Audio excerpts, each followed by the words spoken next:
Good morning students, good morning. Third chapter हमारा चला हुआ है, पेज नंबर 40 पे हम आए हुए थे।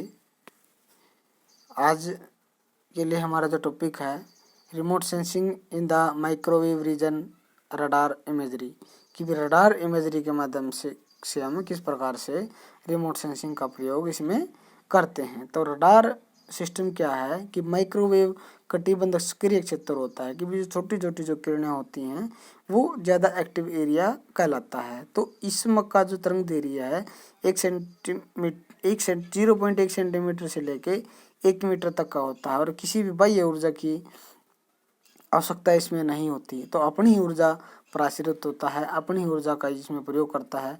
जहाँ पर मौसम साफ नहीं रहता और फोटोग्राफी तो दूर संवेदन के अन्य उपकरण अधिक सफलता प्राप्त नहीं करते, तो उसी क्षेत्रों में रडार सिस्टम काफ़ी महत्वपूर्ण होता है।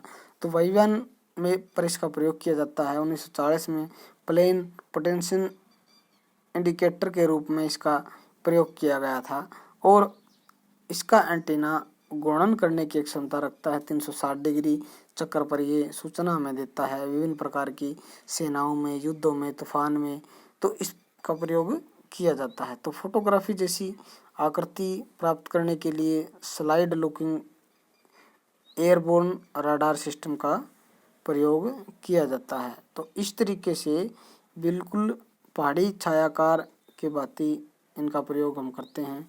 पहाड़ी क्षेत्रों में की जानकारियाँ प्राप्त करने के लिए इसका प्रयोग हम करते हैं। फोटोग्राफी की अगर बात करें, भौगोलिक सूचनाएं प्राप्त करने के लिए पिछले 150 वर्षों से भी अधिक में हमने रिमोट सेंसिंग का प्रयोग किया है। और विभिन्न प्रकार के परामर्श से पहले 1840 में इसके फोटोग्राफी के लिए उपयोग का परामर्श दिया गया, और प्रारंभिक एरियल फोटोग्राफी के लिए कैमरे को वायुमंडल में जल जाने के लिए गुब्बारों का प्रयोग किया गया, कबूतरों का प्रयोग किया गया। और 1908 में विल्बर राइट ने इटली में एरियल फोटोग्राफों के चित्रों का भी प्रयोग किया गया। तो इस तरीके से द्वितीय विश्व युद्ध में भी हमने काफ़ी ज़्यादा मात्रा में ब्लैक एंड वाइट फोटोग्राफ खींचे, और भूगोलवेताओं के लिए वो काफ़ी अच्छी जानकारियाँ प्राप्त करने का स्रोत भी थे। तो द्वितीय विश्व युद्ध में रंगीन फोटोग्राफी नहीं थी, और धीरे धीरे ये विकसित हो रही थी। इसकी फिल्म सामान्य फिल्म से उल्टी होती थी, नीले, हरे और लाल रंग का इसमें प्रयोग किया जाता था। इस प्रकार के पृथ्वी पर मौजूद विभिन्न प्रकार के संसाधनों का मूल्यांकन करने के लिए बड़े पैमाने पर इसका प्रयोग आज भी किया जाता है, और उस टाइम भी किया गया। उसके बाद आते हैं रिमोट सेंसिंग सैटेलाइट्स, की भी किस तरीके से अंग्रेजी शब्द है सैटेलाइट और फ्रांसीसी भाषा से लिया गया है, तो जिसका शाब्दिक अर्थ है सुरक्षक या सहवर्ती, गार्ड ऑफ अटेंडेंट।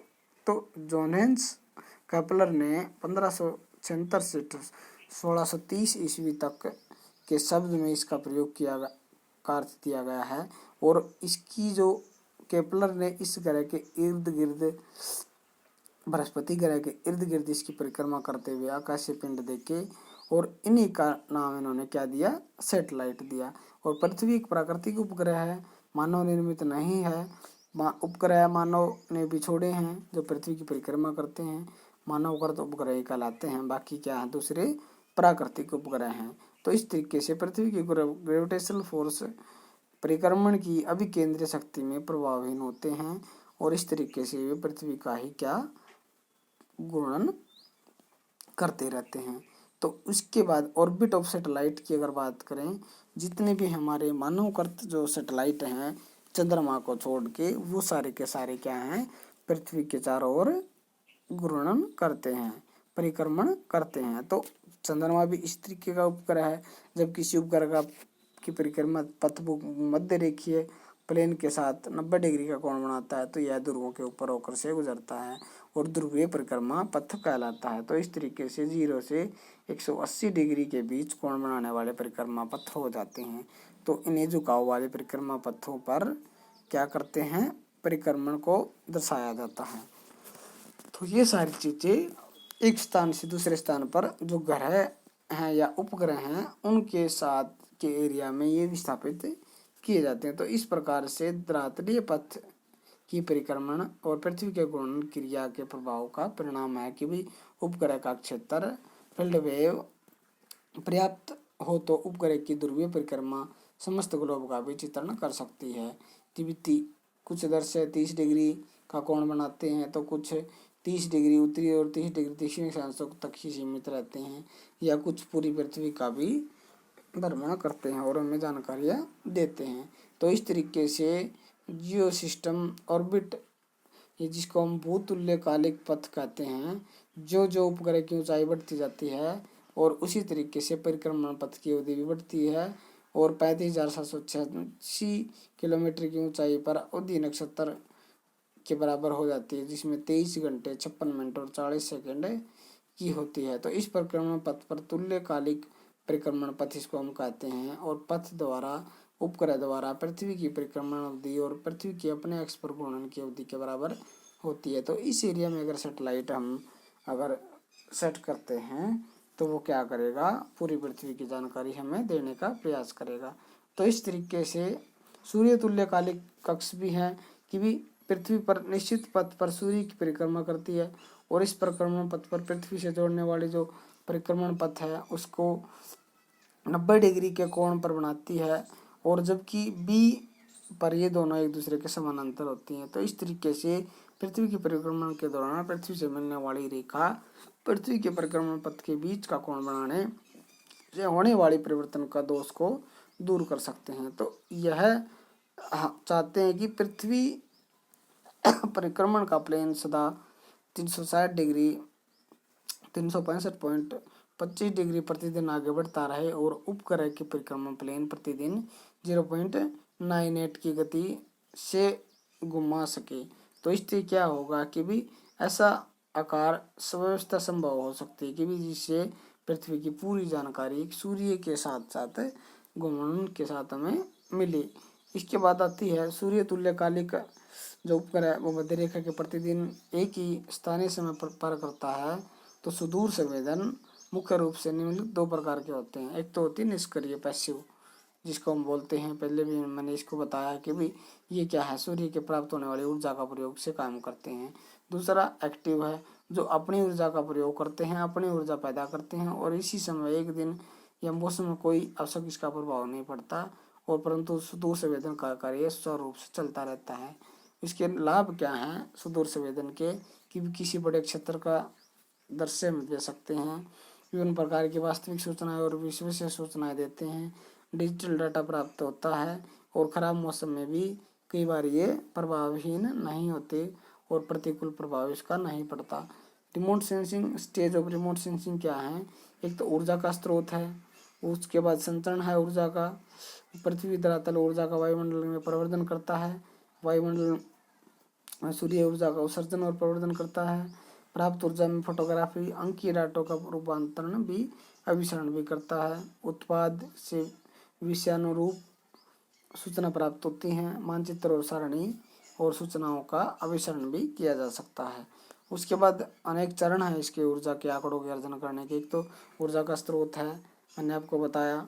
उसके बाद स्रोत ऑफ धरातल पर ऊर्जा का संचरण है कि भी किस तरीके से धरातल की ऊर्जा का वो प्रयोग करते हैं और सूर्य की प्रति सेकंड की जो गति है ऊर्जा की उसका प्रयोग इसमें किया जाता है। तो ये सारे के सारे पॉइंट आप इसको रीड करके देख सकते हैं कि भी क्या क्या चीज़ें जानकारी हमें क्या लाभ इससे मिलते हैं। और पूर्व से प्राप्त प्रतिबंध हल्के रंग के नीले रंग के होते हैं और जिस कारण से आकाश नीला भी दिखाई देता है परावर्तन और उत्सर्जित के कारण।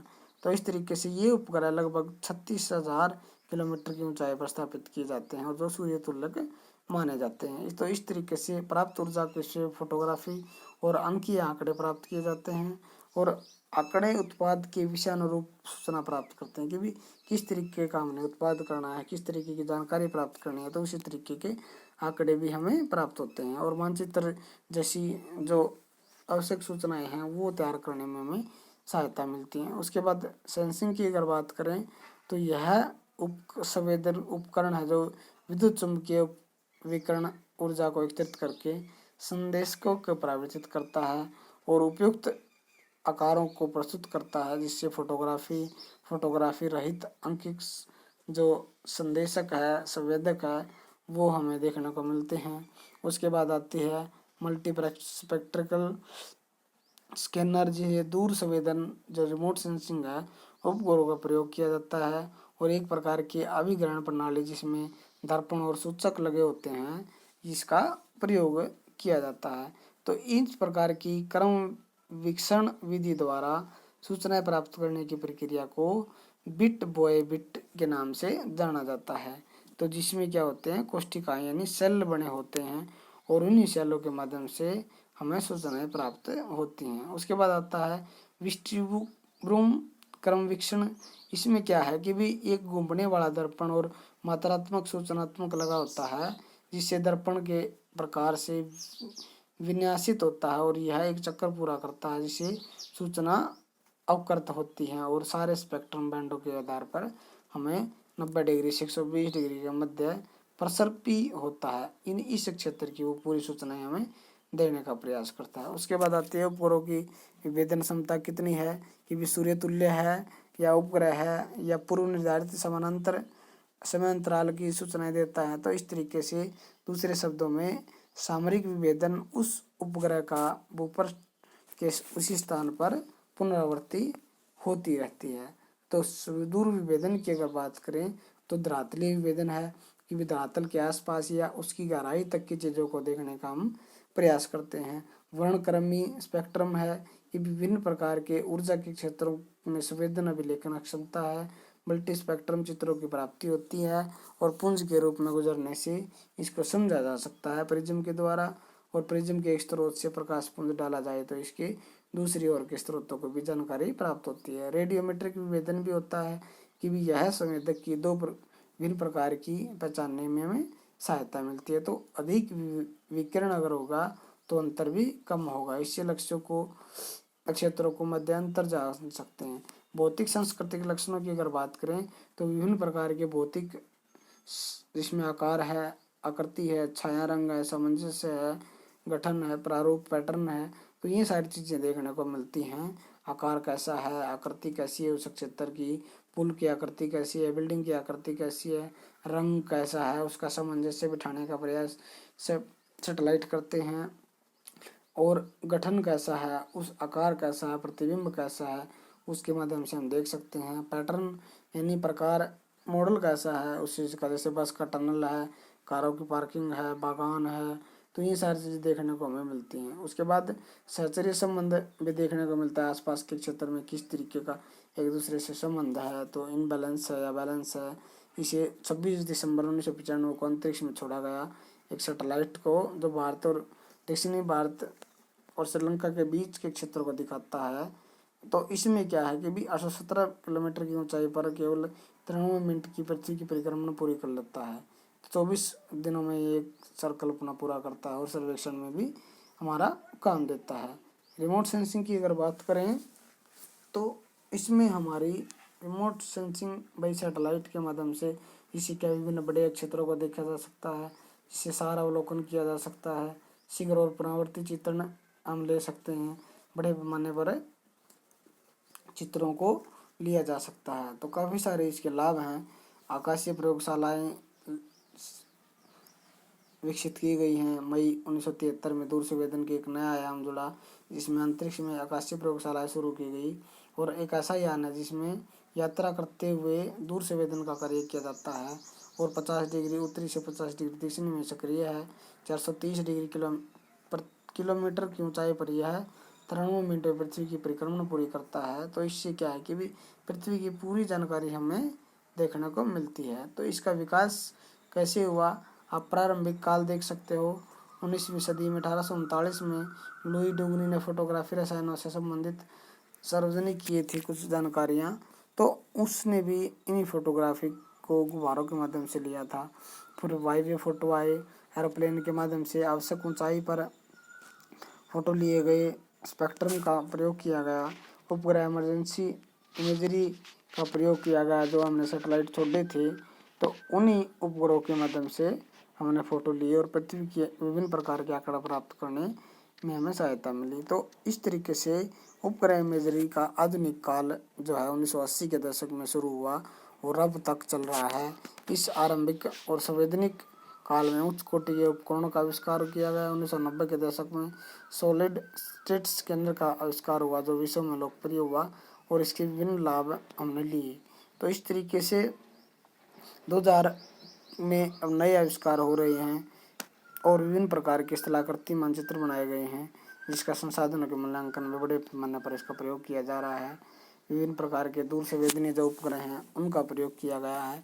मौसमी संबंधी उपग्रह हैं, मौसम प्राप्त की जानकारी प्राप्त करने के लिए कि ठीक ठाक किस प्रकार का किस एरिया में मौसम है, आर्द्रता कैसी है, में बादल है या नहीं है, तो इस तरीके का प्रयोग किया गया है। उसके बाद लैंड ऑब्जर्वेशन सैटेलाइट भी लगाए गए हैं जिसमें मल्टी स्पेक्ट्रल स्कैनर हैं और जिसको जुलाई 1972 में छोड़ा गया था, जिसमें क्या है भी ज़मीन की जो तकनीक है, ज़मीन की जो स्थिति है उसकी जानकारी प्राप्त करने के लिए लैंड स्कैनर सैटेलाइट का प्रयोग किया गया। उसके बाद आती है महासागरों के अध्ययन करने वाले उपग्रह छोड़े गए।